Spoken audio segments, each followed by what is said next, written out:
Hey everybody, this is Matt. This is part 2 of my Guild Wars 2 Spring Quarterly Patch Analysis video. In this video, I'm going to be talking about Dragon Stand. I'm going to be talking about Dragon Stand's meta and how it works. I'm going to be talking about what changes were made to Dragon Stand and what things they should have changed. In the final Heart of Thorns map, Dragon Stand, the synopsis for that is basically players split into 3 groups, north, middle, and south. There's 3 main lanes of this map, and they march in a linear fashion towards the bottom left hand side of the map.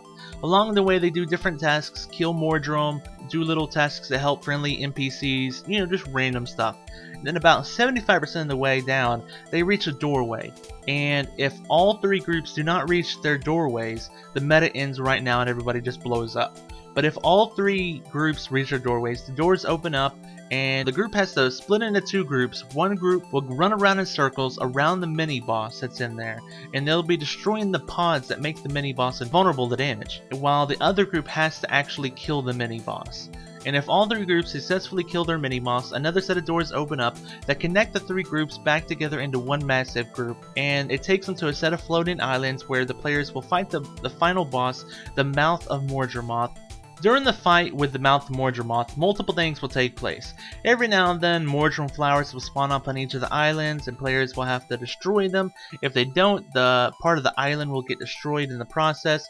If enough of the island gets destroyed, the entire island will disappear, and it will feed power to Mordremoth.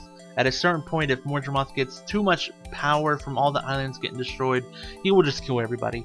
Mordremoth's head will appear at an island and his body will appear somewhere else. Players will have a chance to attack both parts of them during this point. Also, the earlier defeated mini bosses will reappear at a certain point, and players will have to kill them quick enough or they will explode and kill everybody. Finally, the last reoccurring event is that a helicopter full of explosives will crash land on an island. Players will then split into 2 groups, one group grabbing the explosives and dropping them on Mom's head, and the second group attacking Mom's head up close and personally, using CC to stun it and dealing as much damage during the stun phase. If the Mouth of Mordremoth is defeated, players will get access to a loft higher up in a tree where the grand prize is, and access to a vendor where they can trade in their crystalline ore and stuff. So I had a few different initial complaints with the map. It sucks not being able to explore the whole map until the meta is successfully completed. Those doors I spoke about earlier, that was the only way to access a good half the map. And if the meta wasn't successfully completed, these doors would be shut. So there was unique ranger pets, mastery points, and other interesting things locked behind those doors.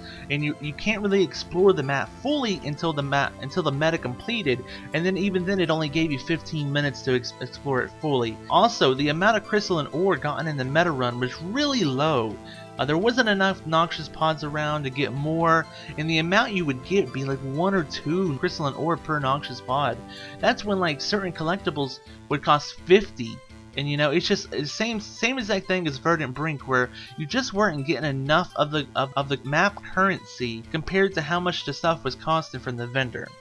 And it was so hard to get a full map together so the meta could be completed. It compounded on the fact that you needed to have the map completed in order to explore certain parts of it. So a lot of the times, if you would just show up in a Dragon Stand, if the people weren't working together to get the map completed, you would just leave. Because you couldn't explore the map fully at that point, So there were a few good changes to Dragon Stand with the Spring Quarterly patch. One change was you can access the crystalline ore merchant at the very beginning of the map.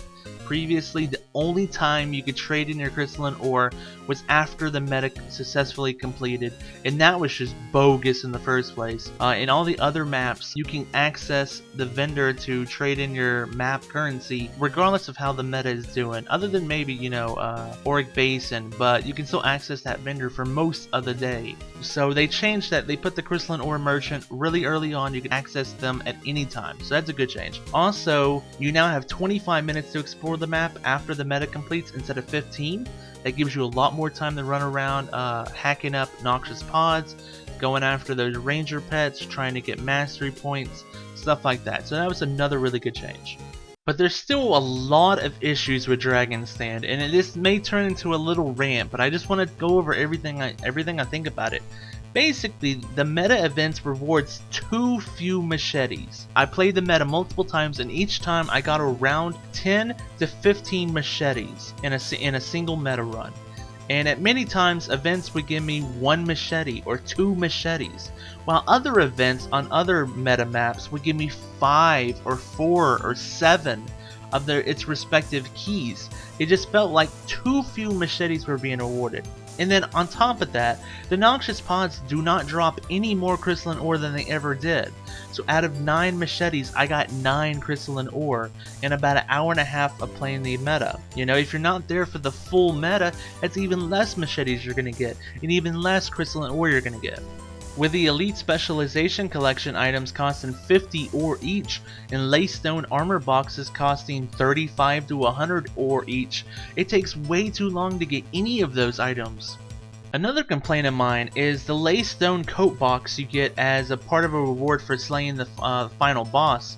It's nice the first 3 times you get it because you can unlock 3 different skins you don't have.